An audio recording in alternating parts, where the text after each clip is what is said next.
for the last segment of the night. No, excuse me, not the last segment, but one of the last. Yeah, one of the last. We've been going for a while now. We're talking MLB. We're talking baseball, all things baseball right now. We're going to be talking about some serious issues in baseball. We're going to be talking salary cap and the salary floor and what the MLB needs to do about that. We're going to talk about moves around MLB, big moves, not really small moves. We're going to just talk the big moves. And then, we're all Cincinnati Reds fans here. So we're going to talk about the Reds and the future of the Reds and, how we predict that's going to go. Well, I'm really the MLB expert here. I just want to have your thoughts on Roki Sasaki going to the Dodgers. How do you guys feel about that? Yeah, I go ahead, AJ. Sorry. No, you're good. If you got something to say it. So, I think it was obviously, $7.2 million. $7.2 million. Wow. Guy's a stud over there in Japan. The guy's projected to be a stud in the MLB. Only $7.2 million, and he went to the frickin' Dodgers. My gosh. I mean, it's frustrating. We're all small market baseball fans, and a team like the Dodgers just seems to keep getting better and better and better and better and better. And it's insane to me. Like, I think Shohei Ohtani obviously has something to do with, obviously Sasaki going to the Dodgers, them both being Japanese. But, AJ, I'll just go ahead and take it to you. Well, you might as well name the city L.A. Japan. Because it seems like almost their whole ball club is Japanese now, and they have some great players. Japan has great players, and I love that they're coming to the U.S. I think that's awesome to see them play, see them in full tuition and action. I mean, Shohei Ohtani, just to say the least, is probably the best baseball player of all time already, and he's only been in the league for a few years. To say the least. Yeah, but it's just. They got what? Yamamoto. Yeah, Yamamoto. They got Ohtani. Now that they're going to add another guy from Japan. This Dodgers team is stacked. They added Blake Snell in the offseason. They got Hernandez back, Teoscar.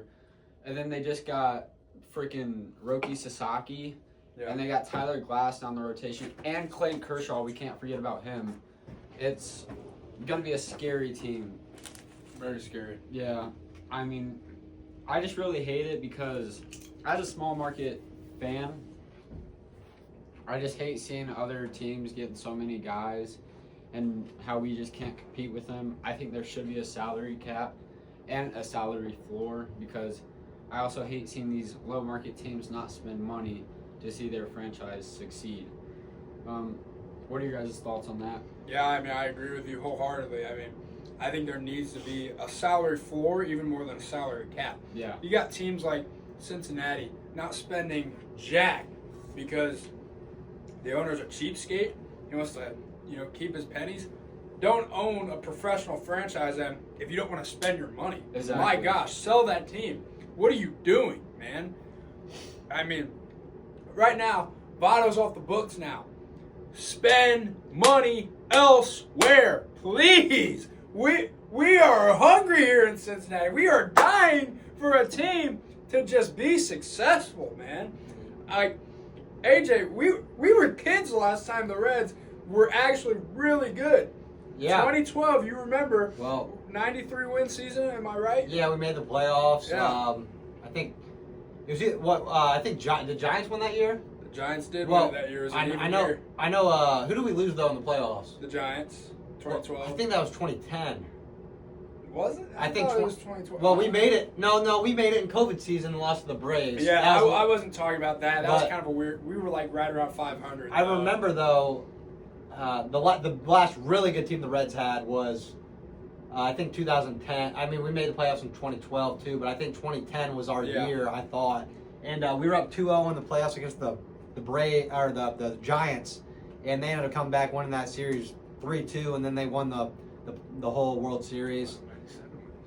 Well, I just looked it up. The 2012 Reds were 97-65. Look who we played in that playoffs. I'm curious. That was just an incredible season. I want to see who we played in the playoffs. Because I think 2010 was the Giants. I believe 12 was the Giants when we won. You know what? the You might be first right. two No, games. you might be right. Yeah, he's right. Because and we won the No, first you're two right. games, and then Yes. we lost 4 straight, and then the Giants went on to win it all. Yeah, it was the Giants. So yeah, it was we were up 2-0 in the series. Yep. We ended up losing that series 3-2, and then the Giants went on. That's when they had Bumgarner. They ended up winning that whole World Series. So I mean, Buster Posey was incredible too. yeah, he was one of the best catchers ever. Yeah. And I just want to bring up this stat. Last time the Reds won a postseason series was 1995. Man, That is just depressing if you're a Cincinnati Reds fan. like I'm saying, Castellini's, we are hungry. Yeah, I think Nick Kroll needs to go too. I don't know why we haven't. I hope Tito's the answer. I Yeah. hope Terry Yeah. Francona's the answer, man. I'm hopeful. I've seen what he's done in Cleveland. Cleveland's a little bit of the And same. Boston. And Boston. Yeah, in Boston. Oh, yeah, but absolutely. Boston's the biggest one. Boston will spend money though. Cleveland Yeah. not known to spend much money, and Terry Francona had success there in Cleveland. I mean, they went to the World Series there in 2016 when they blew the 3-1 lead. Actually, ironically enough, to the Cubs, even after the Cavs came back from a 3-1 deficit. Mm-hmm.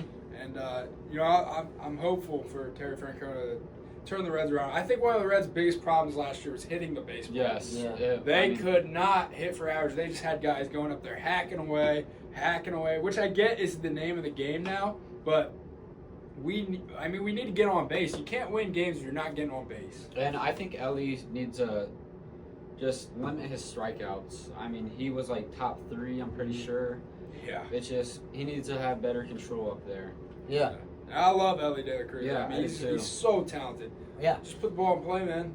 Put the ball in play more. Don't strike out as much, and we're going to be set. And the thing about the Reds, they showed glimpses of having a really good offensive team. Yeah. They just weren't consistent with it. Yeah. So it's just a matter of fact of, coming out every day and putting runs on the board, because we'd have games where we'd win and have 8 or 10 runs, but then the next 2 or 3 games we'd have 0-1. Yeah. So it's just about being more consistent, relying on, the guy in front of you, getting on base and then getting them in. So I think the Reds have a really talented ball club. I mean, and you guys talked about salary cap and salary floor. I don't think it's as big a deal as you guys are making it. I do think it's annoying, yes, but I think that lower value teams can still win World Series. Yeah, they definitely can, but I think just the sheer fact of what teams are consistently competing, I think New York and LA, they're never not going to be good at this rate. Yeah. And I think that's annoying, whereas Mm-hmm. in the NFL and the NBA, teams fluctuate and you go through waves because they have to spend so much money and they can't spend a ton of money, but they also have a floor.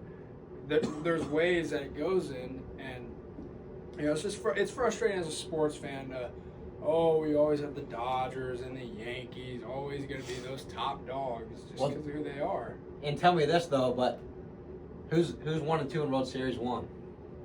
Say that again? Who's 1 and 2 in World Series 1? The Yankees and the Red Sox are 2, right? Dodgers are 2. Are the Dodgers 2? I So thought the Red it's Sox always been like that. No, It's definitely always has. been like that. So it's kind of It like has. if you change that, you're changing what the MLB has always been. The Yankees have always had the best players. The Dodgers have always had great players since they've been a franchise. Yeah. So it's kind of, there's 2 ways to look at it. Obviously, you could change the salary cap, but it'd be changing the game of baseball. It's one thing that's unique to baseball. So I think that's why they kind of ride with it. And they want to use that to attract. I feel like they think that attracts more fans. And New York has the biggest fan base. So they want to keep it that way. So it's definitely frustrating for the state of Ohio. Yeah. Well, because we got 2 of the lowest, but we have 2 good, decent teams. I mean, Cleveland. Cleveland's been very Well, good past since 5-10 years. Stephen Vogt, he's a good coach, man. Since we brought up Cleveland, I was going to say this. How do you guys feel about trading some key guys, Andres Jimenez and Josh Naylor? I couldn't believe it, to be honest. I mean, those are 2 franchise guys that have been there for a couple years, been there in the playoffs. The last, the few years, obviously, in 2021 and then last year. And I wasn't expecting that. I'm not saying it's a bad move. I think that the Indians will be good either way. But Jimenez was Naylor's a great player too, but Jimenez was a real shock to me. I can see getting rid of one or the other, but not both. I thought I kind of saw Naylor. I did not see Jimenez getting traded. Yeah, Jimenez was a great fielder too. Gold Glover multiple Yes. times. And I also want to bring up, since we're all Reds fans, how do we feel about our rivals, the Cubs, going out and getting Kyle Tucker? I mean, he's really good. Got That- a stud. Yeah. One of the most underrated players in the game, and he's a great. He gets on base. He hits home runs. He gets guys in. I mean, that's all you can ask as a player. And I think that the Cubs added him. I mean, how do they not win the NL Central next year? Yeah. I mean, it's going to be tough for the Reds to overcome that. Yeah. But then again, the Brewers they're underlooked every year. They're projected third or fourth every year, and then they do it. For some reason, they're always good and win the division. Watch out for Pittsburgh too. No kidding. I mean, I think they'll. You never know though. I think the NL Central's got one of the best divisions in all of baseball. I saw a projection that the Major League Baseball put out. It was about a couple weeks ago. I saw they had in the next 10 years their projections for who's going to make the World Series each year. Every NL Central team made that list except the Cincinnati Reds. Are you kidding me? I'm so And this was for the next 10 years, starting next year, starting 25. Next 10 years. NL Central winners? No. To make he said to make the World Series. Yeah, he had every next 10 years. the Pirates, the Cardinals, all the Brewers, all Cubs. four of them made a World Series in that projection, but the Reds. I just don't get how the Cardinals were up there, since they're kind of an old team and the Reds are really young.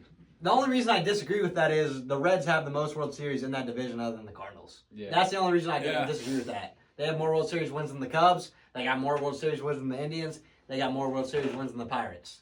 Yeah. Well, So since we were the talking Cardinals, they're stacked too. They're stacked too. I mean, the Central's stacked. Yeah. they weren't really good last year, but They have a good ball club. yeah. I just want to say, since you guys were talking about the Pirates, the only thing with them is they need to spend money. They do not spend money well at all. Or they don't use their money too. George is in my head. Now there he is. All right, are we ready to close the book on baseball? And we'll do a quick basketball segment talking about the Cavs, and then stop this going to MVP talk. I'm cool with that. Yeah, I'm done with it. I mean, I can talk about baseball all day. That's my sport. I'm not trying to cut it short. I just know the phone battery's getting low, and we have a lot to talk about still. So, any a lot to talk about it in 3 hours. any final thoughts? Any final thoughts on baseball? George, do you have any thoughts in general about baseball, man? Well, I just want to say 69 more days until opening day. I'm really excited for that. There we go. About to be 68 in 2 hours. No team does opening day like the Cincinnati Reds. Yes. That's one thing that the Reds have. George, you have anything to say about the baseball in general? No. All right. Thank you, On to guys. NBA. Here we go. The Cavs. AJ will be right back using a restroom break. I want to stop it.